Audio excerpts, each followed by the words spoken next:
மீகா 7ஆம் அதிகாரம் 15வது வசனம். மீகா 7:15.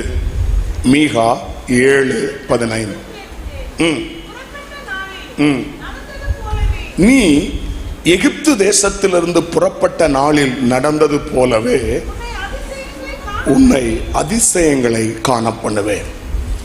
உன்னை அதிசயங்களை காணப்பண்ணுவேன். ஆலயத்திலும் ஆன்லைன்ல வந்திருக்கிற ஒவ்வொருவருக்கும் ஆண்டவர் இந்த மாலை நேரத்தில் சொல்லுகிற வார்த்தை, உன்னை அதிசயங்களை காணப்படுவேன். எல்லாரும் ஒரு ஆமென் சொல்லுவோமா? நம்முடைய தேவன் அதிசயமானவர். யோபு புஸ்தகம் 9:10 யோபு சொல்லுகிறார். யோபு புஸ்தகம் 9ஆம் அதிகாரம் 10வது வசனத்துல யோபு சொல்லுகிறார், ஆராய்ந்து முடியாத பெரிய காரியங்களையும் எண்ணி முடியாத அதிசயங்களையும் அவர் செய்கிறார். எண்ணி முடியாத அதிசயங்களா? அதிசயங்களை செய்வேன், உன் அதிசயங்களை காண பண்ணுவேன் சொன்ன ஆண்டவர் எண்ணி முடியாத அதிசயங்களை செய்வாரா? நீங்க எண்ணி எண்ணி எண்ணி பார்த்தாலும் எண்ணவே முடியாத அதிசயங்களை கர்த்தர் செய்வார்.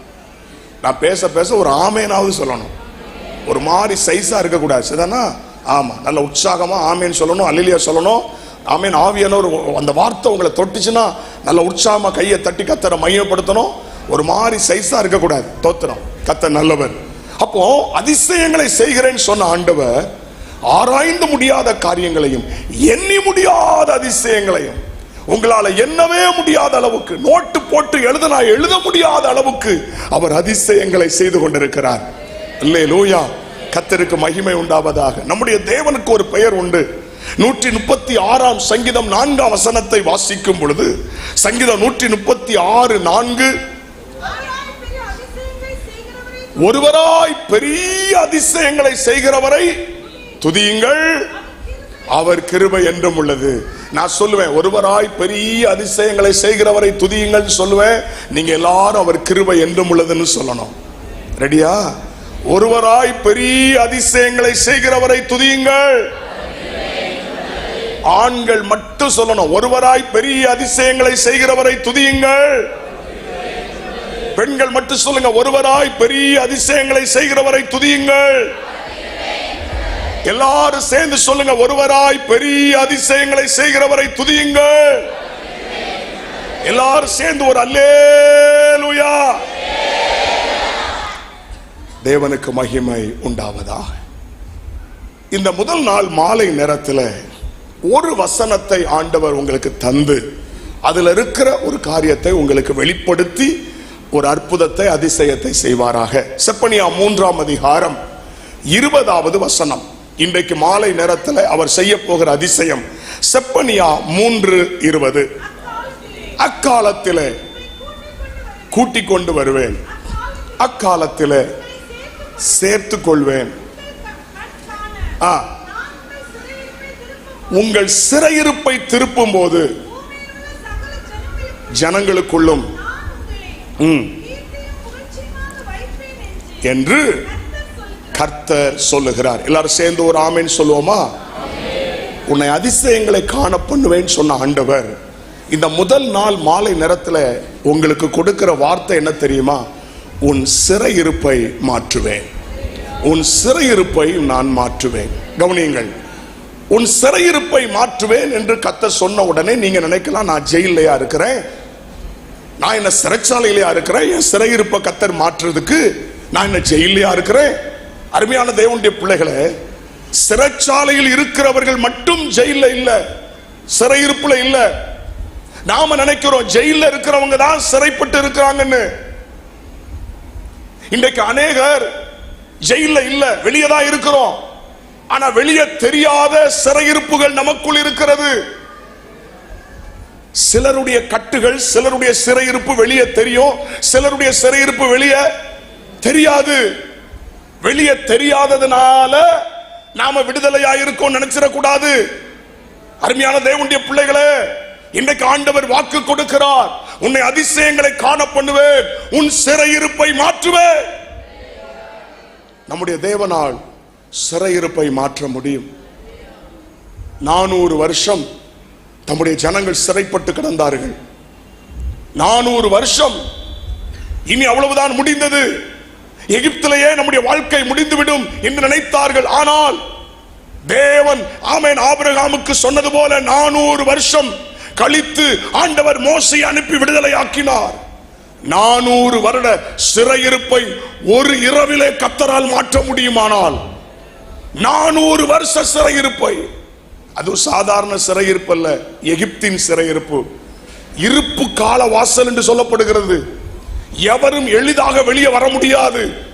அப்படிப்பட்ட கொடூரமான சிறையிருப்பில் இருந்து ஒரு இரவில் தேவன் அவர்களை வெளியே கொண்டு வர முடியுமானால் எத்தனை வருட சிறையிருப்பையும் கர்த்தரால் மாற்ற முடியும். உங்களுடைய தனிப்பட்ட வாழ்க்கையில, உங்க குடும்பத்தில் ஆமென், நீங்கள் எத்தனை வருஷம் கட்டப்பட்டிருந்தாலும் ஆண்டவர் விடுதலை ஆக்க முடியும். 70 வருஷம் பாபிலோனிலே சிறைப்பட்டிருந்தார்கள். 70 வருஷம் கழித்து தேவன் அவர்கள் சிறையிருப்பை மாற்றினார். 70 வருஷம் கழித்து மீண்டும் தேவன் அவர்களை விடுதலை ஆக்கினார்.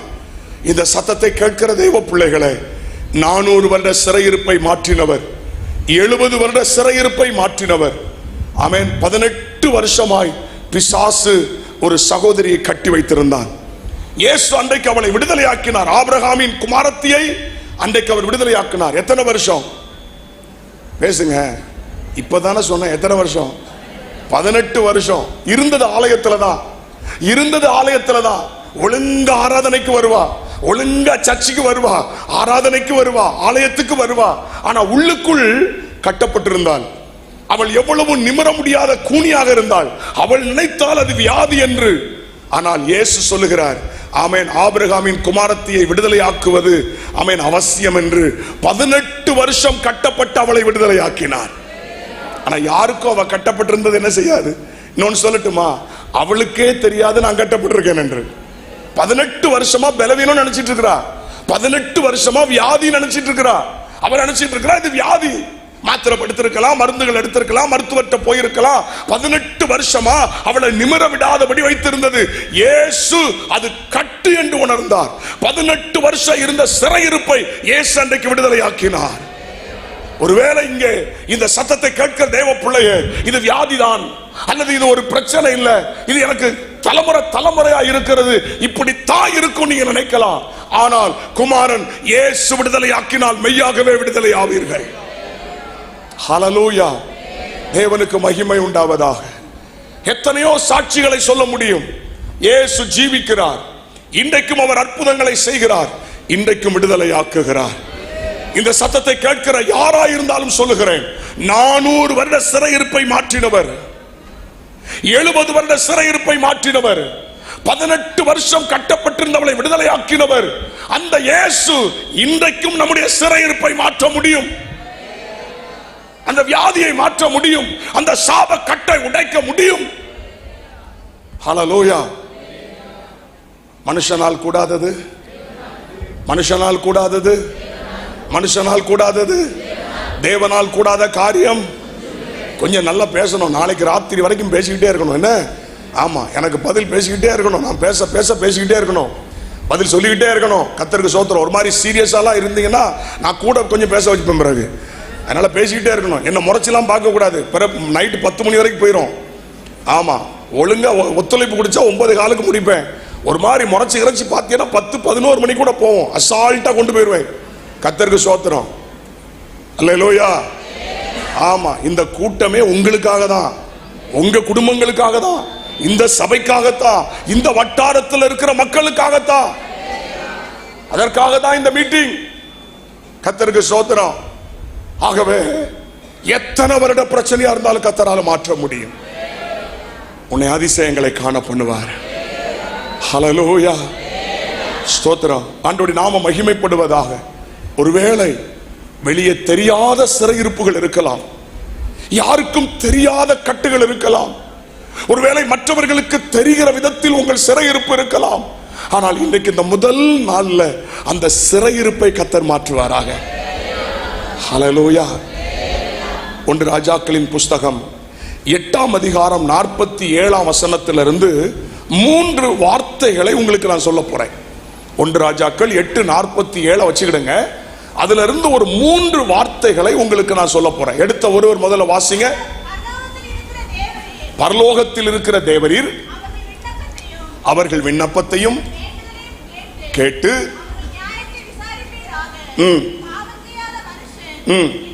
இல்லையே, ஆகையால் பாவம் செய்து அவர்கள் சத்துருக்கள் கையில் ஒப்பு கொடுத்து அவர்களை தூரத்தில் ஆகிலும் சமீபத்தில் ஆகிலும் சிறைப்பிடித்து கொண்டு போகும் பொழுது, நல்லா கவனிக்கணும், அவர்கள் சிறைப்பட்டு போயிருக்கிற தேசத்திலே முதல் வார்த்தை தங்களில் உணர்வடைந்து. கையில பேனா வச்சிருந்தீங்கன்னா முதல்ல அண்டை பண்ணி கொள்ளுங்க, ஒண்ணுன்னு போட்டுக்கிடுங்க. உணர்வடைந்து, தங்களில் உணர்வடைந்து. ரெண்டாவது போட்டுக்கிடுங்க, மனம் திரும்பி. பக்கத்தில் எழுதிடுங்க கோடு போட்டு. 2 மனம் திரும்பி. 3வது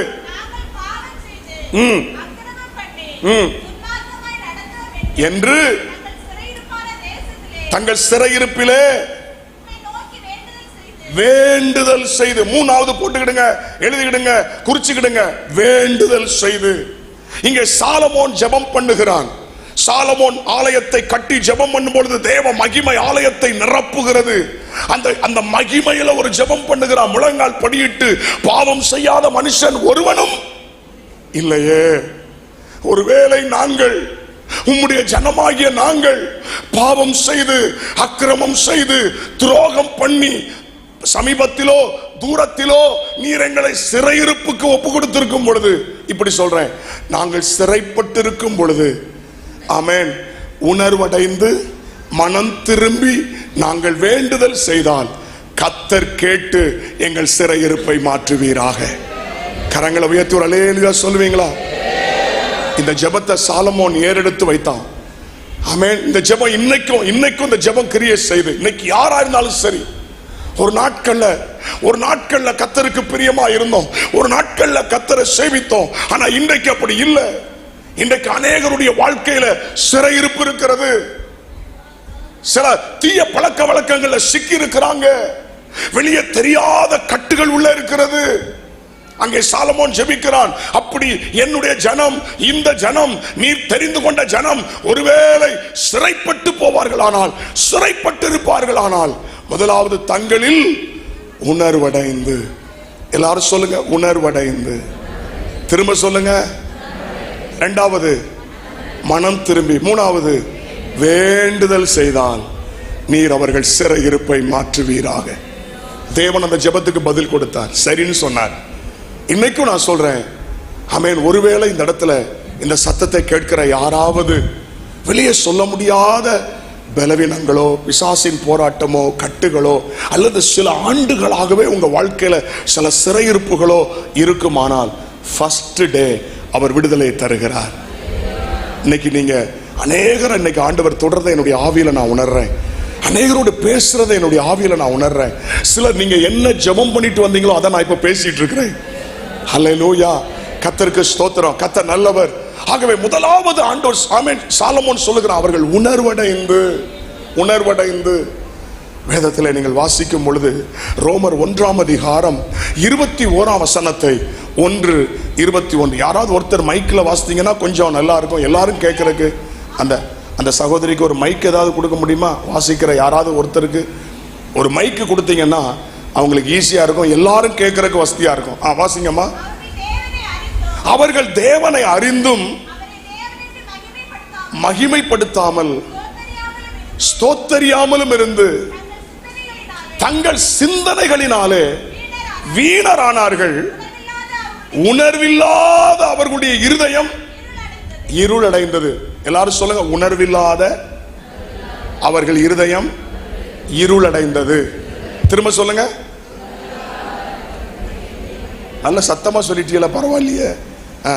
இவ்வளவுதான் உங்களுக்கு வாய்ஸே வருமா? உணர்வில்லாத அவர்கள் இருதயம் என்ன செஞ்சிச்சான்? இருளடைந்தது. இன்னைக்கு நான் சொல்லட்டுமா, நிறைய விசுவாசிகளுடைய இருதயம் இருளடைந்து போயிருக்குது. ஒரு நாட்கள்ல நல்ல வெளிச்சமா இருந்தாங்க. ஆண்டவர் நம்மை வெளிச்சமா வைத்திருந்தார், நம்மை பூமிக்கு வெளிச்சமாக வைத்திருக்கிறார். ஆமென். உன்னில் உள்ள வெளிச்சம் இருளாகாதபடிக்கு எச்சரிக்கையாயிரு சொன்னார்ல. ஆனா இன்னைக்கு நான் சொல்றேன், நிறைய தேவனுடைய பிள்ளைகள் இருள் அடைந்திருக்கிறாங்க. அவர்கள் இருக்கிற வெளிச்சத்தை இழந்திருக்கிறாங்க. காரணம், உணர்வில்லாத அவர்கள் இருதயம். இன்னைக்கு பல விதத்தில் ஆண்டவர் பேசுறாருங்க, பல கோணத்துல பேசுறாருங்க. ஆனா சிலர்லாம் உணர்வே இல்லைங்க, உணர்வே இல்லை. சரி, வருஷந்தோறும் நடக்கிற கன்வென்ஷன் கூட்டம் இந்த வருஷம் ஆமென் நம்ம வச்சிருக்கிறாங்க, போகணும், அவ்வளவுதான், சோத்திரம். அப்போ ஒவ்வொரு முறை ஆண்டவர் நம்ம கூட பேசும் போதும் அந்த உணர்வில்லாதவர்களாய் இருக்கிறார்கள். உணர்வில்லாதவர்கள் இருளடைந்து போயிருக்கிறதை பார்க்க முடிகிறது. கவனிங்க, ரெண்டு உதாரணம் சொல்றேன். ஒண்ணு, நம்ம வீட்டில் நாய் வளர்க்குறோம். நாய் வளர்க்குறவங்களா இருந்தா நான் சொல்றது புரியும். இந்த நாய் என்ன செய்யணும், யாராவது வந்தா குலைக்கும். யாராவது வந்தா, நமக்கு வேண்டியவங்க வந்தாச்சுன்னா அது குலைக்கணும் வச்சுக்கிடுங்களேன். வந்தாங்களே, யார் வந்தாலும் குலைக்கும். உடனே வீட்டுக்காரங்க சத்தம் போடாத, அதை அடிப்பாங்க. சத்தம் போடாத, எதுக்கு குலைக்கிற, வர்ற ஆளை பார்த்து. இப்படி அதை அடிச்சு அடிச்சு அடிச்சு அடிச்சு ஒரு நாள் கள்ளனே வருவான், அது என்ன செய்யாது, குலைக்காது, அது பாட்டுக்கு படுத்துக்கணும். எதுக்குடா நமக்கு வம்புன்னு. புரியுதா உங்களுக்கு? அதே மாதிரிதான் நீங்க கார்ல போனீங்கன்னா, கார் ஸ்டார்ட் பண்ணி கொஞ்ச நேரத்தில் ஒரு சத்தம் கொடுக்கும், கீங் கீங் கீங் கீங். எதுக்கு? சீட்டு பெல்ட்டை போட சொல்லும். நீங்க போடலன்னா கொஞ்ச நேரத்தில் அந்த சத்தம் என்ன செஞ்சிடும், நின்றோம். இதே மாதிரிதான் ஆவியானவர் நமக்குள்ளே உணர்த்துவார், உணர்த்துவார், உணர்த்துவார், உணர்த்துவார், உணர்த்தி பார்ப்பார், உணர்த்தி பார்ப்பார், உணர்த்தி பார்ப்பார். ஆமென். ஒரு கட்டத்தில் ஆவியானவர் உணர்த்தும் பொழுது அதற்கு நாம் செவி கொடுக்காவிட்டால் அந்த உணர்வு என்ன செஞ்சிடும், நின்று போயிடும். அதற்கு பிறகு ஆமென், ஸ்தோத்திரம், அவர் உணர்த்தினால் கூட உணர முடியாதபடி இருதயம் இருளடைந்து விடும், இருளடைந்து விடும். அருமையான தேவனுடைய பிள்ளைகளை, ஒருவருடைய இருதயமும் இருளடைந்து விடக்கூடாது. இந்த சத்தத்தை கேட்கிற எல்லாரும் வெளிச்சத்தின் பிள்ளைகளாக இருக்கணும். ஒரு ஆமேன் சொல்லலையே, ஒரு ஆமேன் கூட சொல்லலையே. நீங்க வெளிச்சத்தின் பிள்ளைகளாக இருக்கணும், எப்போதும் பிரகாசிக்கிறவர்களாக இருக்கணும். வேதம் சொல்லுகிறது, எந்த மனுஷனையும் பிரகாசிப்பிக்கிற மெய்யான ஒளி. கையை உயர்த்தி ஒரு ஆமேன் சொல்லுவீங்களா? எந்த மனுஷனையும் பிரகாசிப்பிக்கிற மெய்யான ஒளி. இன்றைக்கு ஆமென், தேவனுடைய பிள்ளைகளுக்குள்ள நல்ல உணர்வுகள் ஆவியானவர் தருவாராக. ஸ்தோத்திரம், உணர்வுகளை தருவாராக. ஒரு நாட்கள்ல ஆவியானவர் உணர்த்துற உடனே அழுத நாட்கள் உண்டு. தேவன் நம்மோடு பைபிள் வாசிக்கும் போது அழுத நாட்கள் உண்டு, பிரசங்கத்தில் அழுத நாட்கள் உண்டு, ஜெப நேரத்தில் அழுத நாட்கள் உண்டு, பைபிள் வாசித்துக் கொண்டிருக்கும் போதே அழுத நாட்கள் உண்டு, பிரசங்கத்தை கேட்டுக் கொண்டிருக்கும் பொழுதே அழுத நாட்கள் உண்டு. கேட்டு கேட்டு கேட்டு கேட்டு இப்ப பழகி போச்சு. தேவன் எச்சரித்தாலும் கூட இன்றைக்கு அநேகருக்கு உணர்வில்லை, அநேகருக்கு உணர்வில்லை. சில ஆண்டுகளுக்கு முன்பாக ஆராதனை நடந்து கொண்டிருக்கிறது. அப்பொழுது சர்ச்சுக்கு முன்னாடி ஒருத்தர் இப்படி நடந்து போயிருக்கிறார். போனவர் திடீர்னு லுங்கியோடு சர்ச்சுக்குள்ள வந்து பின்னாடி உட்கார்றார். ஆராதனை நேரத்தில் ஆண்டவர் பேசி தன்னுடைய கைகளை உயர்த்தி ஒப்பு கொடுக்கிறார். ஆராதனை முடிஞ்ச உடனே முன்னாடி என்கிட்ட கூட்டு வராங்க, வந்து நிற்கிறார். ஒரு அழுக்கு சட்டை, ஒரு கைலி லுங்கி கட்டிட்டு வந்து நிற்கிறார். அப்போ நான் கேட்டேன், நீங்க புதுசா சர்ச்சுக்கு வந்திருக்கீங்களா பிரதர்? ஆமாயா, நான் இப்படி சர்ச்சுக்கு முன்னாடி நடந்து போயிட்டு இருந்தேன், நான் தற்கொலை பண்ணணும்னு போனையா. குடும்ப பிரச்சனை, கடன் பிரச்சனை, இனி வாழக்கூடாது, எங்கேயா போய் செத்துன்னு அப்படியே நடந்து வந்துகிட்டே இருந்தேன். ஆராதனையுடைய பாட்டு சத்தம் என்ன தொட்டது. நான் ஆலயத்துக்குள்ள வந்தேன். உள்ள வந்த உடனே என் கூட கடவுள் பேசினார். அன்னைக்கு ஆண்டவர் பேசிக்கிறார், உன்னை வாழ வைப்பேன்பா, நீ வாழ்வதற்கு தான் நான் ஜீவனை கொடுத்தேன். நம்ம ஆண்டவர் சாகருடைய சாவை என்ன செய்யல, விரும்பல. உடனே ஒப்பு கொடுக்கிறார், அழுகிறார் அழுகிறார். அவரா முழங்கால் பண்ணிட்டு, அவர் ஒரு இயேசு அறியாத மனுஷங்க, அவர் கிறிஸ்தவர் அல்ல, ஆனா அழுறார். அவரா அழுறார், பாவ உணர்வு ஏற்பட்டு அழுறார். அழுது இயேசுவுக்கு தன் வாழ்க்கையை ஒப்பு கொடுத்தார். அடுத்த ஞாயிற்றுக்கிழமை மனைவி 2 பிள்ளைகளையும் கூட்டிட்டு வந்துட்டார் சர்ச்சுக்கு. வந்து சொன்னார், இதான் என் மனைவி பாஸ்டர், இதான் என் 2 பிள்ளைகள். என் மனைவி பிள்ளைகளுக்கும் ஜெபம் பண்ணுங்க, எனக்கு தேவன் கொடுத்த சமாதானம் என் பிள்ளைகளுக்கும் வரணும், என் மனைவிக்கும் வரணும். குடும்பமா முழங்கால் பண்ணிட்டாங்க. 3வது மாசம் குடும்பமா ஞானஸ்நானம் எடுத்தாங்க. ஆமென். வறுமை மாறியது, கடன் பிரச்சனை மாறியது, கஷ்டங்கள் மாறியது. நம்முடைய தேவனிடத்தில் வந்த யாரையும் அவர் வெறுமையாக விடுவதில்லை. அவரை தேடி வருகிற யாரையும் அவர் கைவிடுகிறது இல்லை. அவரை நோக்கி பார்த்து பிரகாசம் அடைவார்கள், அவர்கள் முகங்கள் வெட்கப்பட்டு போவதில்லை. 3 வருஷத்துலங்க ஓபேத் ஏதோமுடைய வீட்டில் 3 மாசத்துல வித்தியாசம், அப்படிதானே? 3 வருஷத்துல கடன் பிரச்சனை மாறி, கஷ்டம் மாறி, வீட்டை கட்டி, பிள்ளைகளை நல்ல நிலைமைக்கு கொண்டு வந்து, நல்ல கவனிங்க, அவர் ஒரு நல்ல கொத்தனாரா இருந்தவர் பெரிய கான்ட்ராக்டரா மாறி 100 பேர் அவருக்கு கீழே வேலை பார்த்தாங்க. 100 பேர். அவர் சொல்லார், பாஸ்டர் அங்க ஒரு வீடு வேலை நடந்துட்டு இருக்கு, இங்க நடந்துட்டு இருக்குது, சென்னையில ஒரு வீடு கட்டிட்டு இருக்கேன், பெங்களூர்ல ஒரு வீட்டு வேலை போயிட்டு இருக்குது. செத்து போன்னு நினைச்ச மனுஷன், கடன் பிரச்சனை இந்த மனுஷன், ஒரு சாதாரண கொத்தனார் இயேசுவை ஏற்றுக்கொண்டதனால ஆசீர்வதிக்கப்பட்டார். அவருக்கு கீழே 100 பேர் வேலை பார்த்தாங்க. அது மட்டும் இல்ல, பிறகு அவர் இன்னும் சிமெண்ட் கடைகள்லாம் வைத்து அது சம்பந்தமான பொருட்கள் வாங்கி பெரிய கடையை வைக்க ஆரம்பித்தார். சரியான வசதி, சபைக்கு ரொம்ப பிரயோஜனமா இருப்பார். மனைவி பிள்ளைகளை கரெக்டா சர்ச்சை கூட்டு வருவார். 9 மணிக்கு ஆராதனைனா கரெக்டா 9 மணிக்கு வந்து நிற்பார். நச்சுன்னு மனைவி பிள்ளைகளோட வருவார். கர்த்தர் ஆசீர்வதித்தார். ஆராதனை முடிஞ்ச உடனே குடும்பமா வந்து ஜெபம் பண்ணிட்டு போவார். நல்ல கர்த்தருக்கு பிரியமான மனுஷனா இருந்தார். திடீரென்று நான் கேள்விப்பட்டேன், அவர் சபைக்கு வர்றதை விட்டுட்டாரு. மனைவி வந்து அழுறாங்க, பாஸ்டர் இப்ப கொஞ்ச நாளா அவர் சபைக்கு வரல பாஸ்டர், சண்டே சர்வீஸ்க்கு அவர் வர்றதில்லை பாஸ்டர், ஞாயிற்றுக்கிழமை ஆராதனைக்கு வர்றதில்லை, கேட்டா வேலை இருக்கு, நீ போ பிள்ளைகளை கூட்டிட்டு போ, நான் எப்பமாவது வர முடிஞ்ச நேரம் வரேன், போ அப்படி சொல்லிடுறாரு பாஸ்டர். என் கணவருக்காக ஜெபம் பண்ணுங்க, அவருக்குள்ள தெய்வ பயம் குறையுது, அவருக்காக ஜெபம் பண்ணுங்க. பிறகு அவரை சந்திக்கிறதுக்கு சர்ச்சிலிருந்து ஒருத்தர் அனுப்புனேன், நீங்க போய் அவரை பார்த்து பேசிட்டு வாங்க, அவரை விட்டுறாதீங்க, அவர் நல்ல மனுஷன், பக்தி உள்ள மனுஷன், விட்டுறாதீங்க. இவர் தேடி போனா வீட்டுக்குள்ள கூட ஏத்தல, வெளியே வச்சே வாசல வச்சே பேசிட்டு அதெல்லாம் வந்துருவாங்க. ஞாயிற்றுக்கிழமை எனக்கு வேலை இருந்துச்சு, சென்னையில இருந்தேன், அங்க இருந்தேன், அடுத்த வாரம்லாம் வந்துருவாங்க. இப்படி இந்த தேடி வர்ற வேலை வச்சுக்கிட கூடாது. யார? சபையிலிருந்து தேடி போன ஒரு வயதான மூத்த ஐயாவை இப்படிலாம் தேடி வர்ற வேலை வச்சுக்கிட கூடாது வீட்டுக்கு. அதெல்லாம் வருவோம் சபைக்கு. அந்த ஐயா அழுது கொண்டே வந்தார், கண்ணீரோடு வந்தார். ஏன்னா அந்த ஐயாவுக்கு தெரியும் இவன் வாழ்க்கை எவ்வளவு தரங்கட்ட வாழ்க்கையா இருந்தது, எவ்வளவு மோசமான வாழ்க்கையிலிருந்து கர்த்தர் தூக்கி எடுத்தார் என்று அந்த ஐயாவுக்கு தெரியும். என்கிட்ட வந்து சொன்னார், ஐயா இந்த மாதிரி என்ன பேசிட்டான் ஐயா அப்படின்னு அழுது கொண்டே சொன்னார். நான் சொன்னேன், கவலைப்படாதீங்க, நம்ம ஜெபம் பண்ணுவோம்னு சொல்லி, நான் எப்படியாவது அவனை சந்திக்கணும்னு சொல்லி நான் நினைச்சிட்டு இருக்கேன். ஒரு நாள் தற்செயல எனக்கு எதிர்பட்டான். நான் அவரை பிடிச்சுக்கிட்டேன், பிரதர் நல்லா இருக்கீங்களா அப்படின்னு. நல்லா இருக்கிறேன். ஏன் இப்போ சர்ச்சைக்கெல்லாம் வர்றதில்லை? ரொம்ப பிஸி பாஸ்டர், இப்போ எனக்கு வரலாம் முடியல, நான் இப்போ ரொம்ப பிஸியா இருக்கிறேன், நான் வரேன், அடுத்த மாசம் வந்துடுவேன் பாஸ்டர், 2-3 வாரம் வர முடியாது. நான் சொன்னேன், கர்த்தரை தேடாம இருப்பது ஆபத்து. வாரத்துல ஒரு நாள் இல்ல, தினமும் ஆலயத்துக்கு வரணும்னு பைபிள் சொல்லுது. ஆதி அப்போஸ்தல சபையில அனுதினமும் கர்த்தரை தேடினார்கள், டெய்லி சர்ச்சைக்கு வர்ற பழக்கத்தை வைத்திருந்தாங்க. அப்படிதானே? அப்ப நீங்க ஆராதனைக்கு வரல, ஆண்டவரை தேடலன்னா ஆமென், உங்க வாழ்க்கையில பாவம் வந்துருமே. எல்லாம் இல்ல, நான் அதெல்லாம் பார்த்துக்கிடுவேன் பாஸ்டர் அப்படின்னு சொன்னார். கேள்விப்பட்டேன், குடிக்க ஆரம்பித்தார், குடிப்பழக்கத்துக்கு இடம் கொடுத்தார். அவருக்கு பழக்கம்லாம் இப்போ சாதாரண ஆள் கிடையாது, பெரிய பெரிய கோடீஸ்வரங்களோட பழக ஆரம்பிச்சார். ஏன்னா இப்போ ஒரு பெரிய ஆள் ஆயிட்டாராம். யாராயிட்டாங்களா?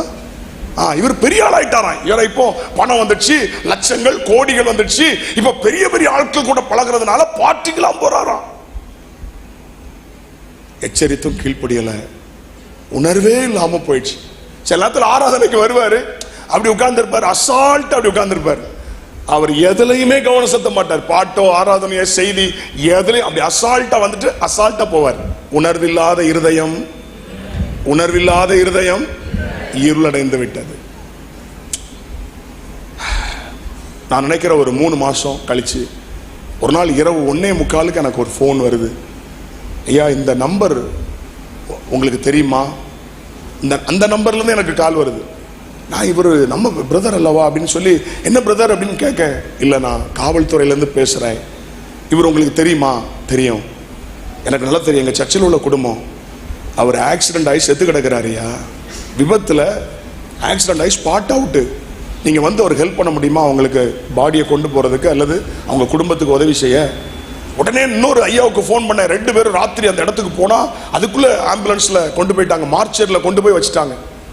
அன்னைக்கு நாங்க ராத்திரி திரும்ப அங்க மார்ச்சரிக்கு போறோம், பிரேதங்கள் வைக்கப்பட்ட அறைக்கு போனா அன்னைக்கு பிரேதங்கள் வைக்கப்பட்ட அறைலாம் ஏகப்பட்ட மரணங்கள், ஏகப்பட்ட ஆக்சிடென்ட். அப்பா, அதனால அவரை வாசல்லே போட்டாங்க, வாசல் தான் கிடக்கிறார், முகத்துல பாதி கிடையாது.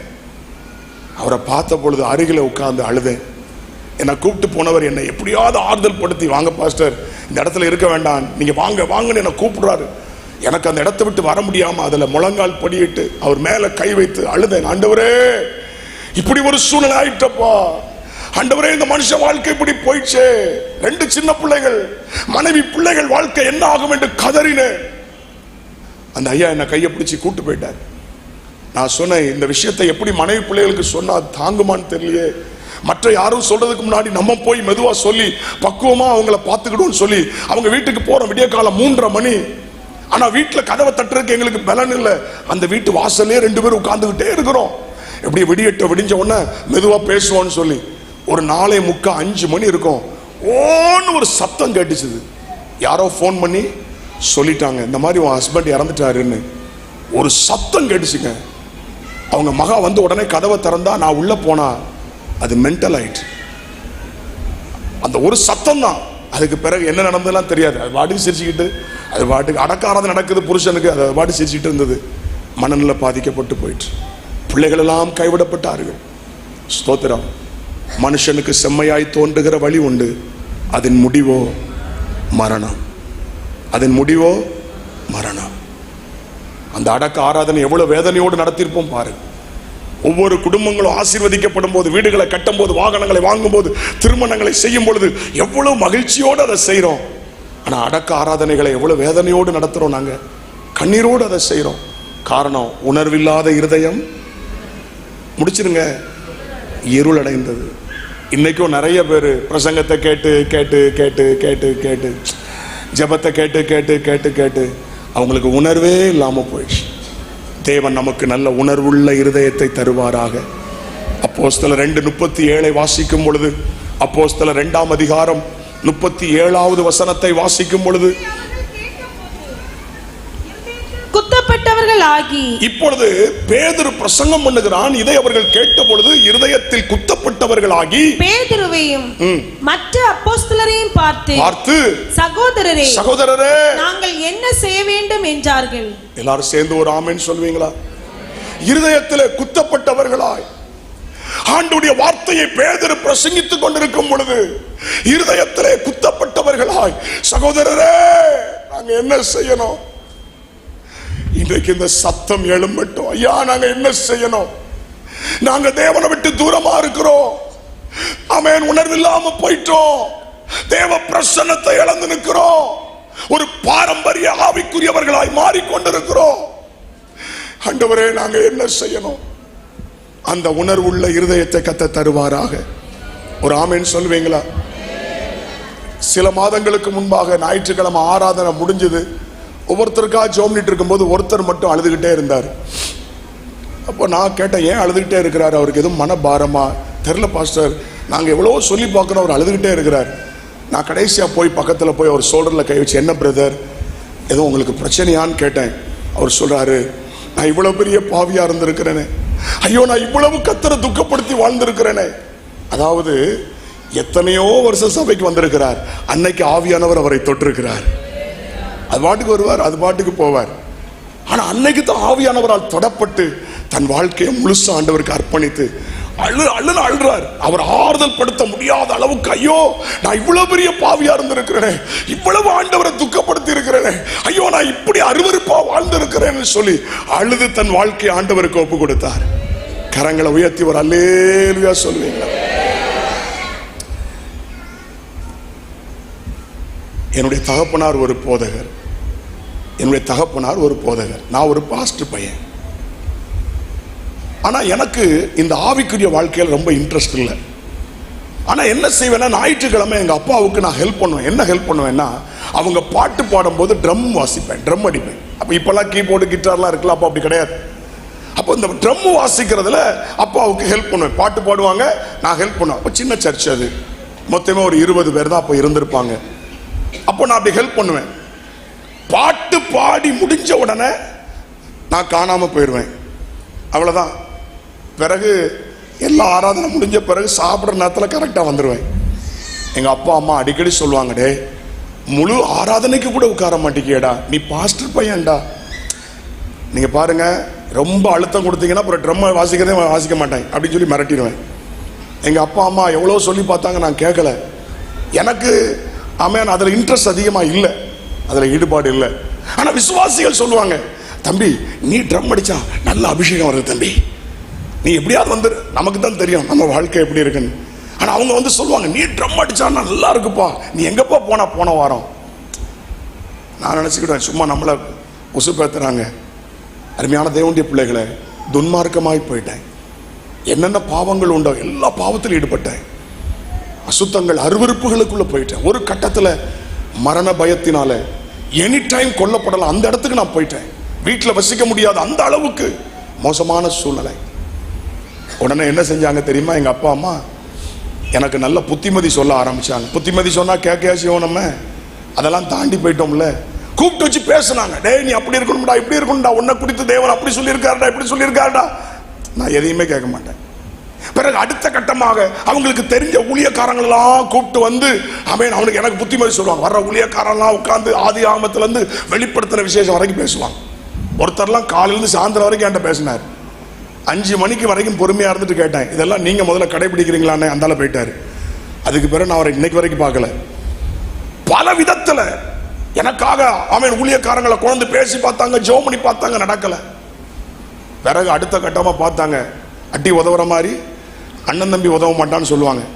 அடிச்சா சரியாயிருவான்னு எங்க அப்பா சும்மா அடினா சமாடி அடிச்சு அவங்க கை உடஞ்சு போச்சு. என் கை உடையல, அவங்க கை உடஞ்சு போச்சு. சரி கை உடஞ்சு போச்சுல, சும்மா இருக்கணும்ல. எங்க பெரியப்பாவுக்கு போன் பண்ணி அவரை வர சொல்லி, அவர் என்ன விட ஹைட்டா இருப்பார், அவர் அங்க இருந்து கம்போட வராரு. எங்க அப்பா உடஞ்ச கை ஒரு கை, இன்னொரு கையை வச்சுக்கிட்டு ஒரு ரூமுக்குள்ள பூட்டி போட்டு அடிக்காக திருத்துறாங்களாம். யார?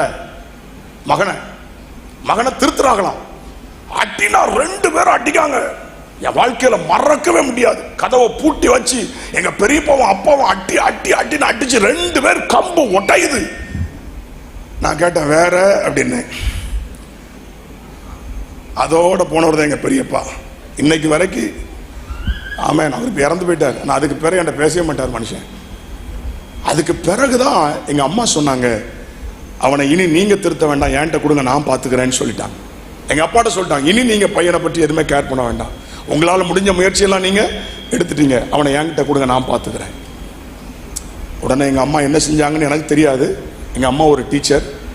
ஆனா அவங்க என்ன செஞ்சிருக்கிறாங்கன்னா, ஒரு பொருத்தனை பண்ணியிருக்கிறாங்க. என் மகன் ரட்சிக்கப்படுற வரைக்கும் நான் ஒரு நேரம் தான் சாப்பிடுவேன், ஒரு நாளைக்கு 2 மணி நேரம் 3 மணி நேரம் நான் ஜெபம் பண்ணுவேன்னு சொல்லி பொருத்தனை. ஸ்கூலுக்கு பக்கத்திலே சர்ச்.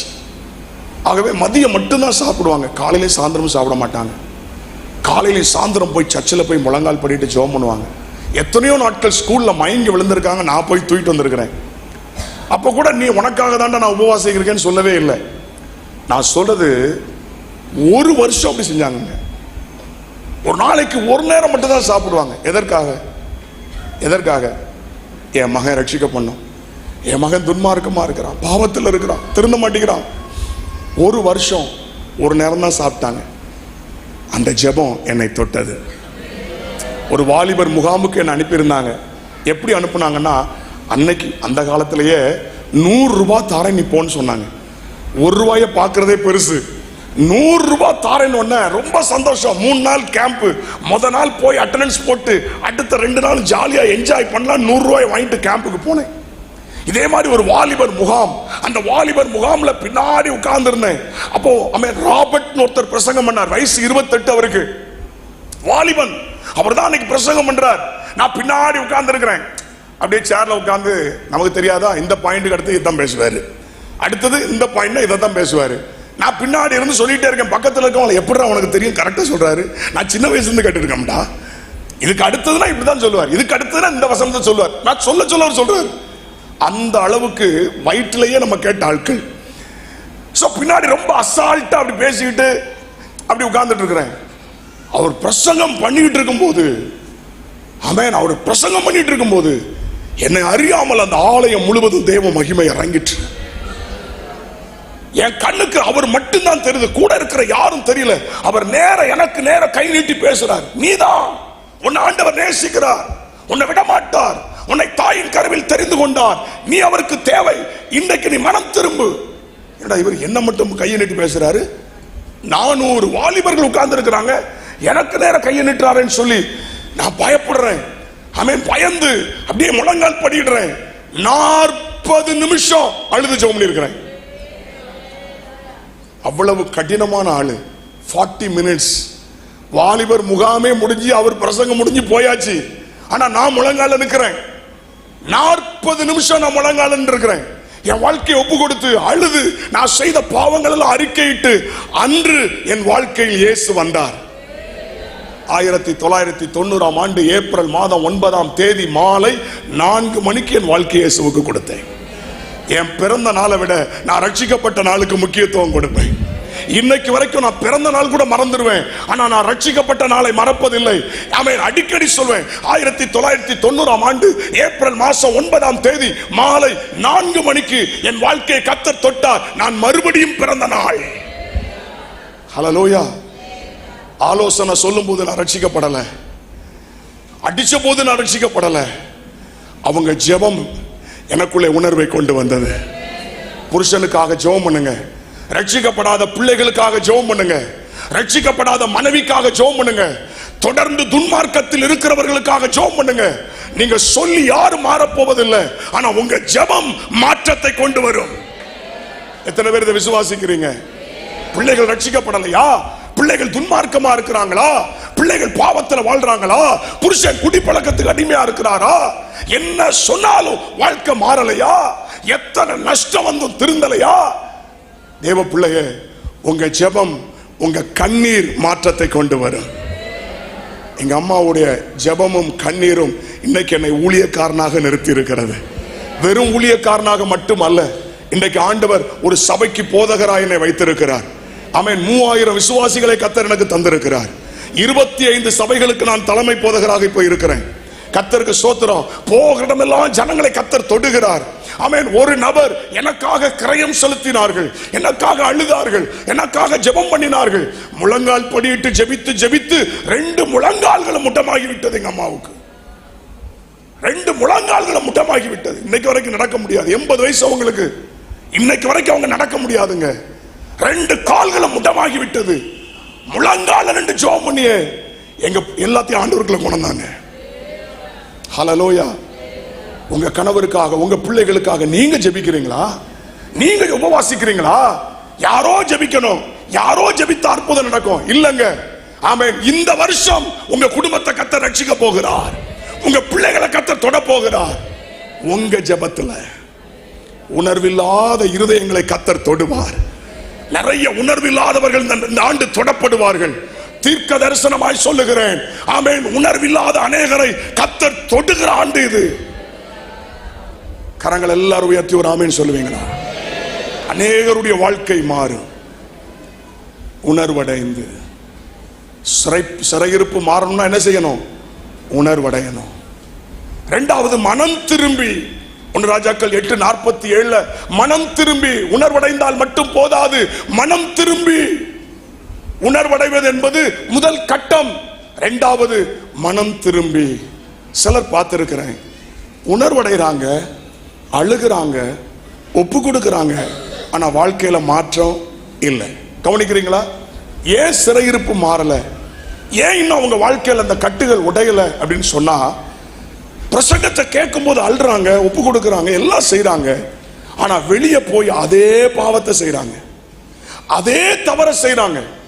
மனம் திரும்புதல் என்ன அர்த்தம் தெரியுமா? 100% அதை விட்டு விலகுவது. அதான் மனம் திரும்புதல். ஒரு ஆமென் சொல்வீங்களா?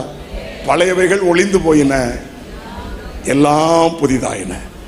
நான் பழையவைகள் ஒளிந்து போயினன்னு சொல்வேன், நீங்க எல்லாம் புதிதாயினன்னு சொல்ல. பழையவைகள் ஒளிந்து போயின, பழையவைகள் ஒளிந்து போயின. திரும்ப சொல்ல, பழையவைகள் ஒளிந்து போயின. அதான் மனம் திரும்புதல். டோட்டலா நம்மை மாத்திருவாரு.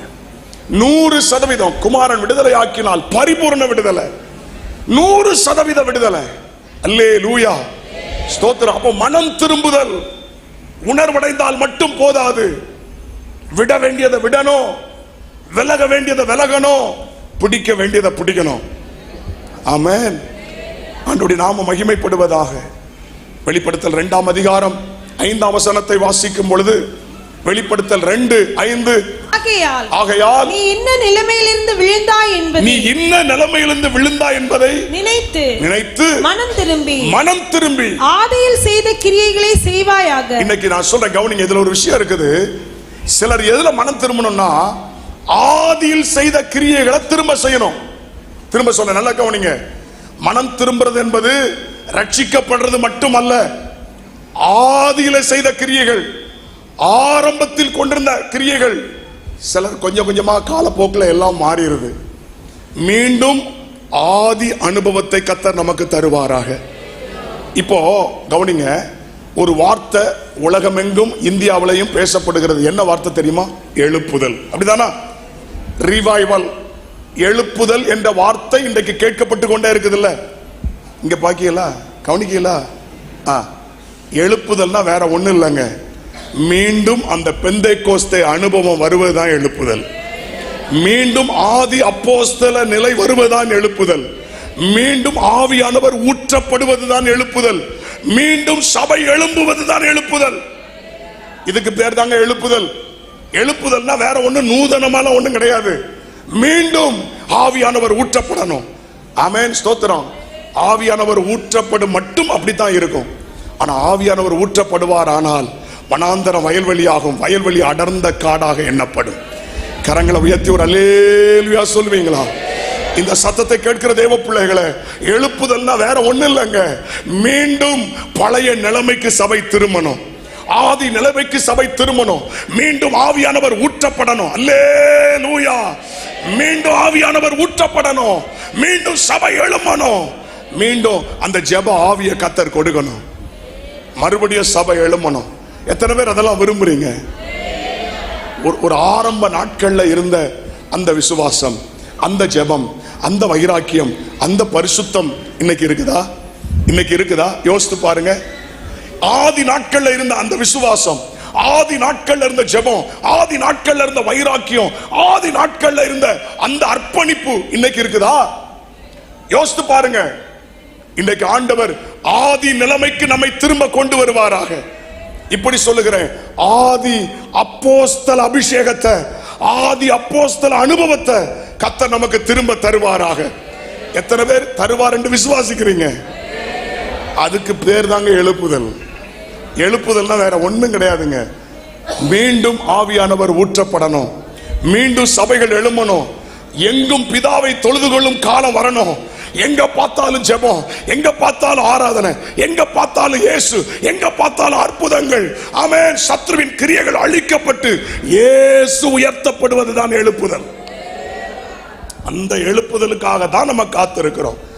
அப்போ இன்றைக்கு மீண்டும் ஆமென் சபை மனம் திரும்பணும். சபை மனம் திரும்பணும். ஆமென், ஸ்தோத்திரம். தேவ பிள்ளைகள் மனம் திரும்பணும். எப்படி சொல்லணும் தெரியுமா? ஆதி நிலைமைக்கு எங்களை கொண்டு வரும் ஆண்டவரே. ஆதி சபை அனுபவத்தை தாரும், பெந்தைக்கோஸ்தே அனுபவத்தை தாரும், ஆதி அப்போஸ்தல அனுபவத்தை தாரும், அந்த வைராக்கியத்தை எங்களுக்கு தாரும். ஹல்லேலூயா. இன்னைக்கு மாடர்ன் எல்லாமே மாறிக்கிட்டே போகுது. கலாச்சார மாற்றங்கள் எல்லாமே மாறிக்கொண்டே இருக்கிறது. ஆனால் உபதேசம் மாறாது. எத்தனை பேர் ஆமென் சொல்லுகிறீர்கள்? எல்லாம் மாறலாம், ஆனால் உபதேசம் மாறாது. கலாச்சாரம் மாறலாம், கல்வி மாறலாம், கல்வி முறை மாறலாம், ஆனால் வேத வசனம் சத்தியம் ஒருபோதும் மாறாது. நீங்க பாத்தீங்கன்னா எல்லாமே ஃபாஸ்டா இருக்குது. ஃபாஸ்ட் ஃபுட், ஃபாஸ்ட் டிராவல், எல்லாமே ஃபாஸ்ட், எல்லாமே ஃபாஸ்ட். ஆனா பாருங்க, சாப்பாடு கூட இப்ப ஃபாஸ்ட். குறுகிய நாட்கள்லயே எல்லாம் விளைய வைக்கிறான். ஆனா குழந்தை 10 மாசம் தான். ஆண்டவர் நீங்க எல்லாம் ஃபாஸ்ட் ஆனதுனால 5 மாசத்துல குழந்தைய வச்சுக்கன்னு யாருக்காவது தந்தாரா? நீங்க எல்லாம் ஃபாஸ்ட் ஆயிட்டீங்கப்பா, எல்லாம் ஃபாஸ்ட் ஆயிட்டீங்க, ஃபாஸ்ட் ஃபுட்டு எல்லாம் ஃபாஸ்டா போயிட்டீங்க. ஸோ அதனால நானும் ஃபாஸ்ட் ஆயிட்டேன், அதனால குழந்தைய 4 மாசத்துல தந்துடுறேன்னு தந்தாரா? 10 மாசம் தான். அவருக்குன்னு ஒரு ஒழுங்கு வச்சிருப்பார், அந்த ஒழுங்கை மாற்றவே மாட்டார். கரங்களை உயர்த்தி ஒரு அலை சொல்வீங்களா? சத்தியம் என்றைக்கும் சத்தியமே. இதை நம்ம உடைச்சா கூட திரும்ப எழுதுனதை திரும்ப எழுதி தருவார். ஆமென். மோசே உடைச்சிட்டான், அவர் எழுதி கொடுத்ததை உடைச்சு போட்டான். எழுதி கொடுத்ததை உடைச்சு போட்ட உடனே திரும்ப கற்பனைகளை செஞ்சுட்டு வான்னு சொல்லி 10ல் 2 குறைச்சி 8 எழுதல, அதே 10 திரும்ப எழுதினார். புரிஞ்சவங்க மட்டும் ஒரு அலை சொல்லுங்க பாப்போம். எழுப்புதல் வரணும்னா மறுபடியும் முழுமையான சத்தியத்துக்குள்ள சபை திரும்பணும். ஆதி நிலைமைக்கு சபை திரும்பணும். அந்த அனுபவங்கள் திரும்ப வரணும். அந்த அபிஷேகம் ஊற்றப்படணும். அந்த அக்கினி வரணும். அந்த அனுபவங்கள் திரும்ப வருமானால் திரும்ப சபை எழும்பும்.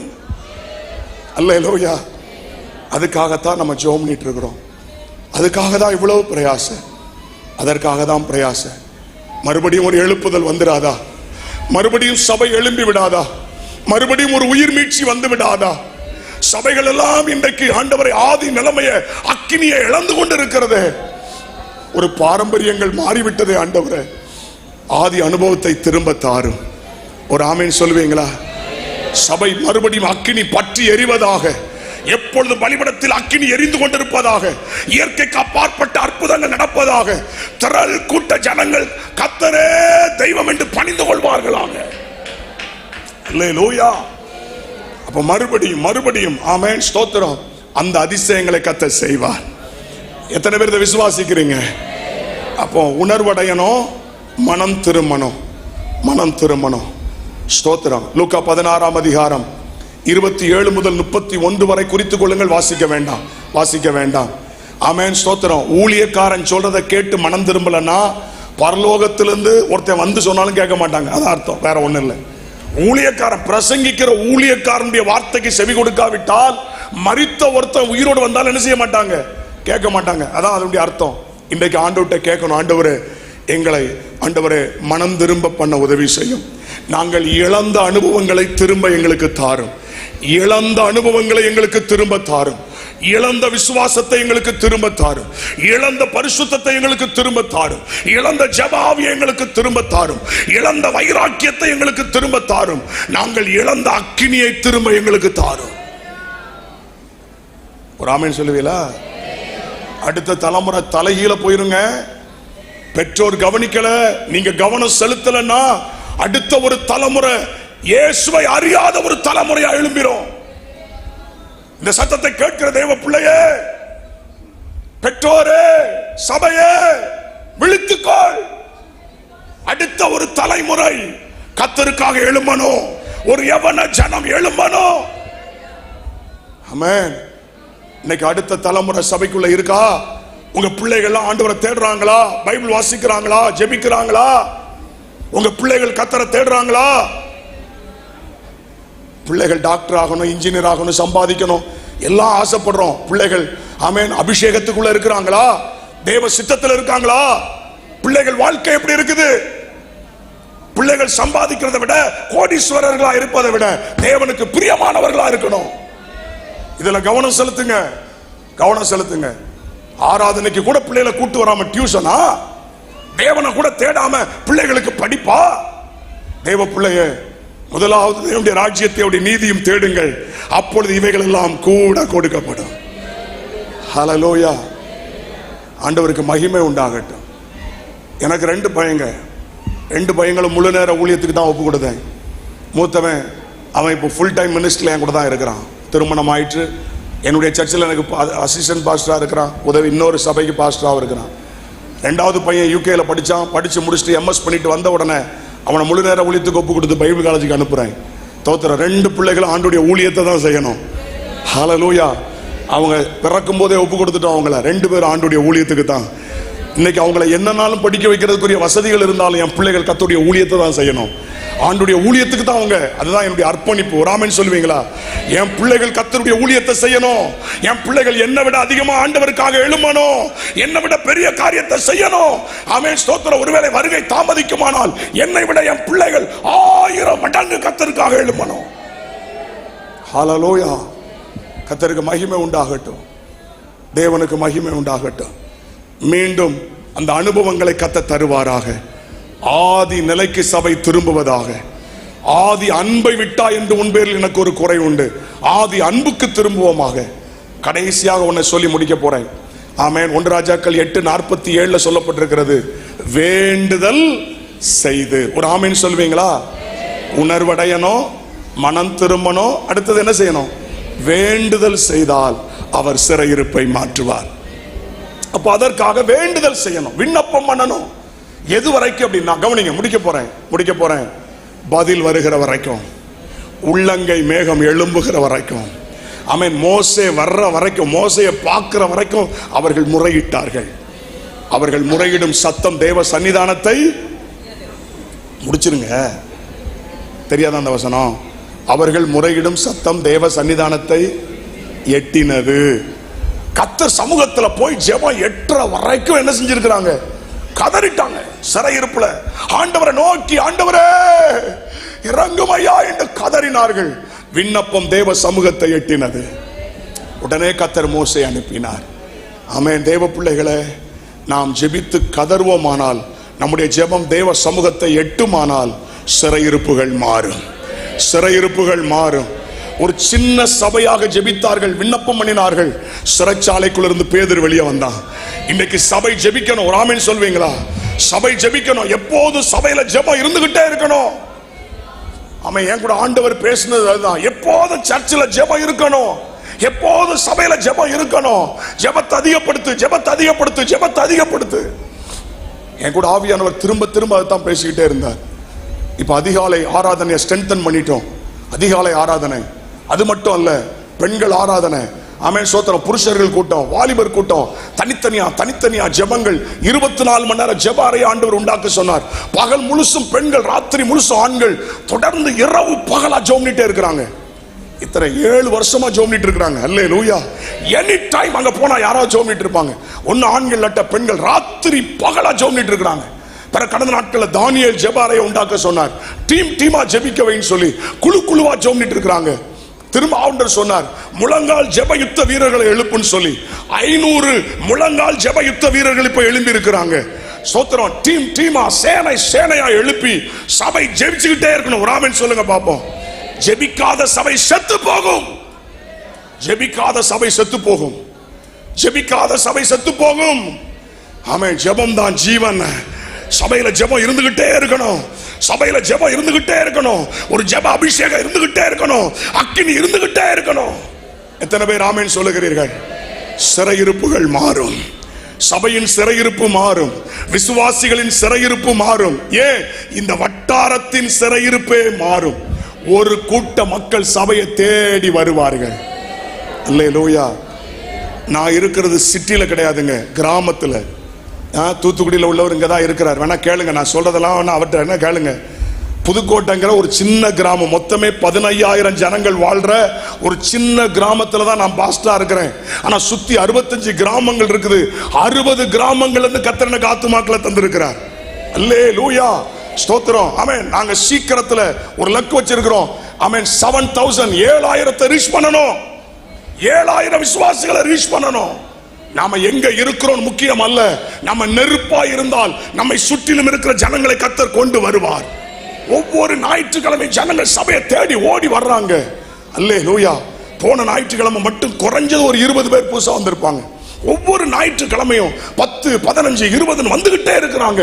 சபையில எப்பொழுதும் அக்கினி எரிஞ்சு கொண்டே இருக்குமானால் ஆமென், ஜனங்கள் சபையை தேடி வருவார்கள். கூட்டமாய் வருவார்கள். ஐயோ ஐயோ, பரிதாபமா இருக்கு. பரிதாபம். எப்படி மாறப்போதோ தெரியல. நாளைக்கு நைட்டுக்குள்ள என்னால முடிஞ்ச அளவுக்கு நான் போராடுறேன். அல்லேலூயா. என்னால முடிஞ்ச அளவுக்கு நான் போராடுறேன். ஆமென். என்னை கர்த்தர் கொண்டு வந்ததுக்கு ஒரு முகாந்திரம் உண்டு. சிலர்லாம் செம்மிட்டிய, அவ்வளவுதான், கதை முடிஞ்சு போச்சு. ஆமா, உங்களை திரும்ப செத்தவனை உயிரோட எழுப்புற மாதிரி தான். சிலர்லாம் கதை முடிஞ்சே போச்சு, இனி திரும்ப உங்களை உயிரோட தான் எழுப்பணும். ஒரு நாட்கள்ல இருந்த அந்த உயிர்ப்பு இல்ல, பலன் இல்ல, அபிஷேகம் இல்ல. அவன் திரும்ப கர்த்தர் உங்களை உயிர்ப்பிப்பாராக, கர்த்தர் உங்களை பலப்படுத்துவாராக, திரும்ப கர்த்தர் உங்களை எழுப்புவாராக. உற்சாகமாலே சொல்வீங்களா?